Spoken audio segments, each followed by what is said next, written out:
Esse é o Clube do Livro, na Unicinos FM 103.3, também na TV Unicinos, conversando sobre Oscar Wilde, sobre a importância de ser prudente.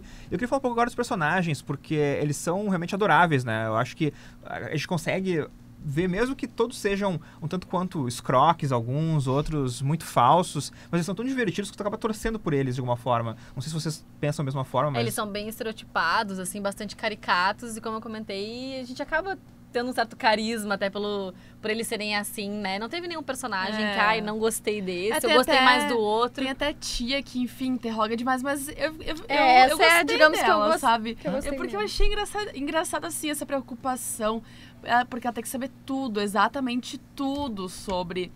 Então, sobre o prudente. E é uma coisa daquela época que era e eu assim, achei isso engraçado, sabe? Porque ao mesmo tempo que parece chato, sabe? Mas aquela preocupação, enfim, no final acaba se tornando engraçado, sabe? Então não ficou aquela coisa, não gosto dela, sabe? Eu também gostei de todos os personagens, não tenho assim... digamos, se eu tivesse que escolher um que eu menos gostei, seria a Senhorita Prison. Mas os outros, realmente eu tava torcendo pra que tudo desse certo no final, assim, aquela coisa. É legal porque o Algernon, assim como o Jack, eles vivem de aparências, né? Todo mundo vive de aparências, mas eles vivem de aparências porque o Algernon, por exemplo, ele tem um monte de conta pra pagar e... tem aquela coisa granfina de nariz empinado, mas ele tá na pindaíba, na verdade. Sim, mas não dá o braço a torcer, né? Mas continua claro que não, esbanjando, enfim, tudo certo. E é interessante porque o livro do Oscar Wilde, na verdade, essa peça eram 4 atos. Ele teve que cortar um dos atos e o segundo e terceiro ato ele teve que dar uma juntada para que pudesse ser 3. E num ato que ele teve que cortar, que aparece no filme de 2002, que tem ali o Rupert Everett no elenco, tem a Judi Dench, que faz a Lady Bracknell, tem a Reese Witherspoon, tem o Colin Firth. Tem essa história que eles cortaram do livro, que é um cobrador chegando na casa e tentando contrair a dívida do Prudente. Só que naquele momento o Prudente é o Algernon. E o Algernon não tem dinheiro pra pagar a dívida. Então o Jack diz, não, pode deixar que eu pago. Só que a dívida é dele mesmo, porque foi ele que contraiu a dívida na cidade, né? E ele gostosão. Exatamente. Então tem toda uma história também que ele teve que cortar, porque na época se dizia que 3 atos eram melhores pra um teatro que 4. Então ele acabou cortando e acabou... acharam esse corte e botaram no filme. Interessante. Ele não fala muito, né, não tem isso aqui, mas fica subentendido, assim, da situação econômica dele, realmente. Apesar de não entrar em detalhes, né? E imagino que também a situação da Lady Bracknell não deve ser também das melhores, porque afinal de contas ela quer casar o seu sobrinho. Acaba ficando bem interessada bem na fortuna da Cicely, né? E querendo que esse casamento aconteça em função disso. É impressionante como cada personagem também acaba resumindo um pouco do que provavelmente aquela sociedade vivia na época, né? Então, que nem a Cicely e a Gwendolyn, essa coisa de querer casar e querer meio que esse príncipe encantado, né? Que elas idealizaram num cara chamado Prudente. E os homens também ali, né? Que talvez fossem bons vivãs e também... mas tinha um nome a zelar, mas também quero aprontar um pouco. Né? Eu achei engraçado, porque logo no início do livro, até vou ler um trechinho, se me permitem. Por favor. Que eu achei interessante que o Arya não fala. Ele diz assim... O Jack, ele vai explicar o porquê que ele veio à cidade. Aí ele diz, estou apaixonado por Gwendolyn. Vim até a cidade com o único objetivo de pedi-la em casamento. Aí o Algernon diz, mas não disse que havia vindo por prazer? Eu chamaria uma coisa dessas de obrigação. Aí o Jack diz, você sofre de uma completa falta de romantismo. E aí o Algernon diz, de fato, não vejo nada de romântico em um pedido de casamento. Estar apaixonado é muito romântico, mas não há romance algum em uma proposta definitiva. Ora, o pedido pode ser aceito, em geral é, pelo que me consta. E então é o fim de toda emoção. A verdadeira essência do romance é a incerteza. Se algum dia acabar me casando, certamente tentarei esquecer o ocorrido. E eu achei muito legal, assim, essa impressão dele sobre o casamento, né? De que quando as pessoas casam, perde aquele encanto. Mesmo ele querendo, no final do livro, se casar com a porque Cicely, a gente também né? imagina que naquela época, imagino que deviam existir de casamentos infelizes e que quebrassem realmente todo esse encanto, porque eles não poderiam namorar como namoramos hoje, ou, né, então... Tanto é que pra conseguir casar com alguém era todo esse interrogatório, Era uma tinha que ter uma burocracia, autorização. inclusive, Mas né? e a função, como eu tava comentando, né, de que cada um assumia naquela sociedade, aí como a Lady Bracknell também ali, né, ela fazia essa posição de, né, enfim, eu tenho que autorizar, eu que mando, não pode, enfim, não é de berço, então pra minha filha não vai servir, Né? Então, como cada personagem ele tá bem descrito, realmente como a gente imaginaria que as coisas acontecessem naquela época. E é bem legal também as frases, né, que o Oscar Wilde escreve, são, sabe, tão inteligentes e com humor, sabe, tão refinado, um humor muito britânico, na verdade, esse humor do Oscar Wilde. Então tem uma frase que eu adoro aqui no livro, que é quando o Jack, ele corre, porque ele descobre... Falam pra ele da mala, né, que é da mala da criança e tal, ele tem a mala guardada, então ele vai correndo pra pegar a mala. Ele não diz o que ele tá fazendo, ele vai correndo e começa a fazer barulhos. E a Lady Bracknell fala, queria tanto que ele chegasse a alguma conclusão. E a Gwendolyn fala, o suspense está me matando, espero que dure bastante. Que é uma frase que eu adoro, porque eu lembro do Fantástico Fábrica de Chocolate, o filme clássico, né, com Gene Wilder, que ele fala essa frase no momento da história, que uma criança caiu lá no lago de chocolate, então ele fala essa frase. Eu sempre adorei essa frase e não sabia que é do Oscar Wilde. Quando eu li então hoje, eu pensei, poxa, que legal, é do Oscar Wilde, não sabia. Então, e tu sempre gostou dessa frase. Eu sempre gostei dessa frase, então eu achei muito bacana de estar aqui. Então, isso, várias frases, se eu fosse ler todas as frases inteligentes que ele fala... É o livro todo. É muito bom, é o livro realmente todo, como a Joyce falou, que tem. Vocês separaram mais alguma coisa pra... Eu até pensei, assim, de comentar a minha parte preferida, mas acho que foi dessa do momento das meninas ali se encontrarem. Por causa da situação da também. Situação, da confusão. É a maior confusão, achei ótima né? a confusão. Fiquei tentando imaginar isso numa peça de teatro acontecendo, assim, e enxergando as duas, e essa coisa forçada de quererem ser amigas, realmente.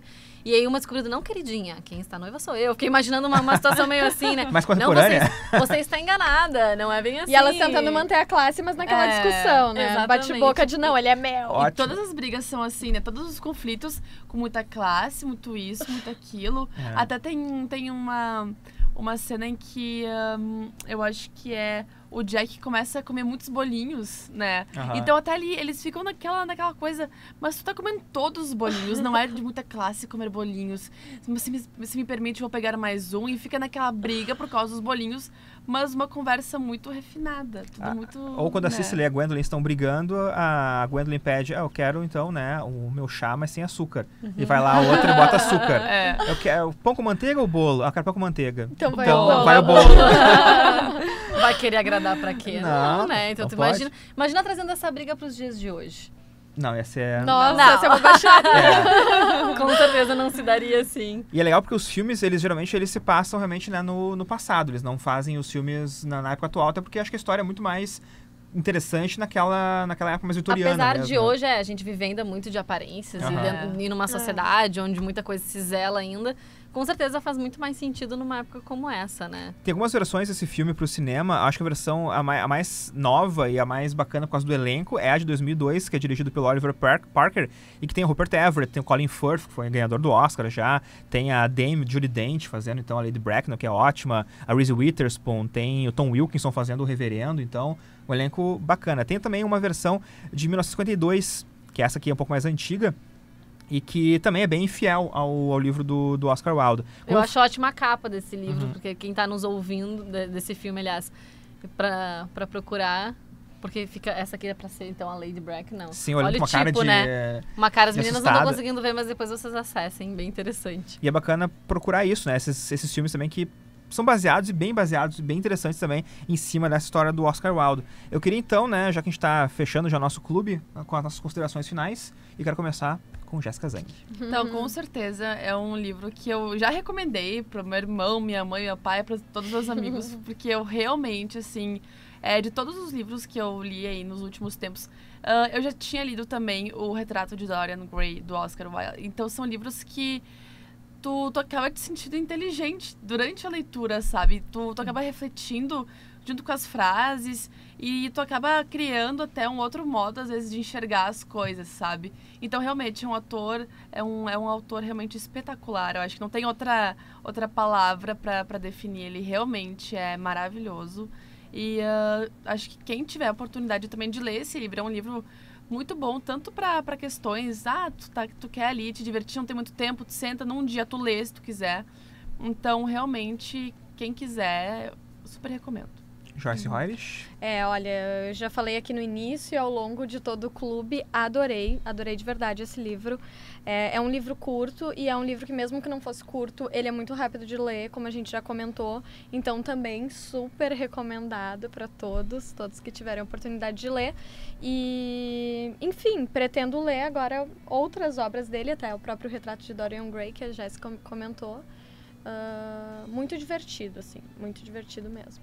É engraçado como a gente acaba se apegando também aos livros do clube, né? Eu até gosto de adquiri-los para tê-los, e vejo na minha prateleira e lembro, assim, dos momentos. E como a gente marca, e é difícil a gente ler uma obra e se envolver tanto com ela e depois não querer recomendar, né? Então, acho que esse é o bom do nosso programa aqui também. E com certeza, por ser um autor super renomado, reconhecido, com certeza, se a pessoa não teve acesso a nenhuma obra dele, essa é uma excelente oportunidade, pelo que as meninas já falaram, a gente já comentou também, pela facilidade da leitura e tudo mais. E tem mais uma coisa que a gente acabou até não comentando aqui durante o programa, que eu acho que seria legal a gente falar, dessa coisa de tu criar um outro personagem de si mesmo, assim, pra tu poder fazer outras coisas. Vocês já se imaginaram numa situação assim? O que achariam disso acontecer? Nos dias de hoje seria impossível, né? Antigamente, tudo bem tu viver uma pessoa numa cidade, ou como tinham muitos homens que tinham várias famílias, acho que passavam a vida sem serem descobertos. Eu acho que o máximo que dá pra fazer hoje são os fakes do Facebook, né? O máximo, Tu vai ali no Facebook, faz um fake e começa a viver uma outra vida ali na internet. Ou, sei lá, ou mesmo na internet mesmo, não só no Facebook. Os chats e coisas desse tipo, que eu acho que chats nem existe mais, mas enfim, né? O pessoal vai poder ali e vive uma outra vida na internet. Acho que talvez seja a coisa mais próxima disso que a gente pode ver aqui nos dias atuais. Claro, tem pessoas ainda que têm 2 famílias, 3 famílias e viajantes e conseguem fazer isso. Mas deve dar trabalho, né? Também, né? Deve dar trabalho. Não, e nos dias de hoje tudo é descoberto, enfim, pela questão da internet, de câmeras, enfim, acho que seria bem complicado. Mas essa necessidade de que os homens, talvez naquela época, tivessem, assim, né, de ter que assumir uma postura que talvez não era a postura que eles gostariam, mas porque eles tinham que estar, eles estavam submetidos a que uma sociedade imaginava que eles tivessem que ser, dentro desses padrões. E isso é super interessante de ver pro Oscar Wilde, porque o Oscar Wilde, ele viveu uma vida dupla, né? Ele era casado e tinha relacionamento com homens. Ele foi preso, inclusive, né? Depois, quando foi descoberto isso. Eu não entendi só direito se ele foi preso pela homossexualidade ou se porque ele tinha, então, um caso extraconjugal. Porque o caso extraconjugal, realmente, ele era um crime, né? Na época.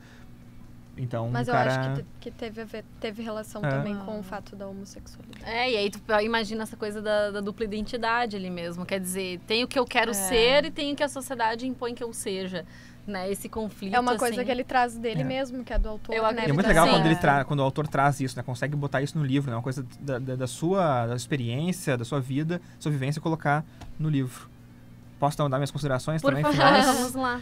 Olha, eu já tinha lido o Retrato de Dorian Gray, então, né, no Clube do Livro. Já tinha adorado a história, realmente. Até foi a Jéssica, não sei se falou aqui no ar, ou se falou no intervalo, que foi um dos livros melhores que ela já leu na vida. Sim. Concordo também, o Retrato de Dorian Gray é um livro fantástico, porque tem realmente um peso muito forte, um peso realmente dramático. Vou ter que ler então, né? Agora tô fazendo uma propaganda. Eu te empresto.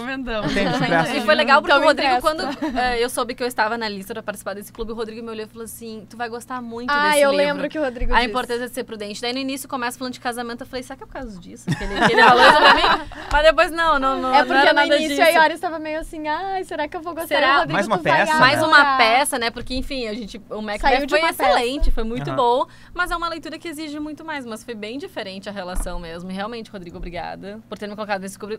Que bom que gostou. Eu realmente gostei muito da história. E por todo esse tom cômico, essa ironia, até esse humor de contar refinado. essa história a gente se diverte. A forma de contar, exatamente. Eu adoro comédia, né? Então, lê uma comédia do Oscar Wilde também, né? Que tem todo, como a gente falou já, aquela ironia fina, aqueles personagens bem escritos. Foi por isso que tu achou que eu ia gostar? Também. E porque ela foi muito elogiada também. Eu não tinha lido o livro antes, mas o livro era super elogiado. Era uma peça, sabe, que já teve várias adaptações, já teve muitos filmes também. Então, eu sabia que era um livro muito bom. Então, imaginei que, por ser também, né, um livro que tivesse uma pegada inteligente, também achei que tu ia curtir, então... Muito obrigada pela parte que me toca. E espero que os espectadores também e os nossos ouvintes aqui da Unicinos FM e da TV Unicinos tenham curtido também, né, o nosso clube e que, se não leram ainda o livro, peguem essa oportunidade, então... Estão esperando o quê, gente? Como a gente falou, o livro é super rápido de ler, é gostoso de ler, então façam isso, leiam e curtam esse Importante Ser Prudente aqui, nosso Clube do Livro dessa semana.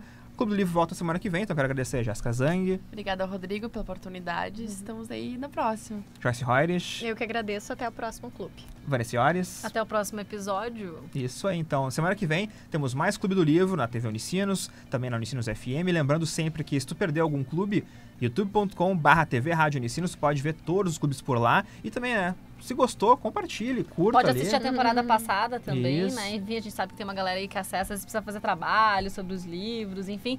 É uma boa oportunidade, porque a gente não tem muito costume, às vezes, de discutir obras, né? A gente discute muito mais um cinema, um seriado, um filmezinho. E como é importante E como é isso, legal, né? como Porque é aí tu prudente vê o- também, né? Gostoso. Não, a gente vê o ponto de vista do outro. Às vezes são coisas que tu não percebe na tua leitura e o outro comenta. E, aí, E a possibilidade enfim. que o livro te traz de ler nas entrelinhas, né? Acho que isso Sim. acaba desenvolvendo bastante. Isso aí. Então, semana que vem, mais um Clube do Livro. Grande abraço a todos e até a próxima.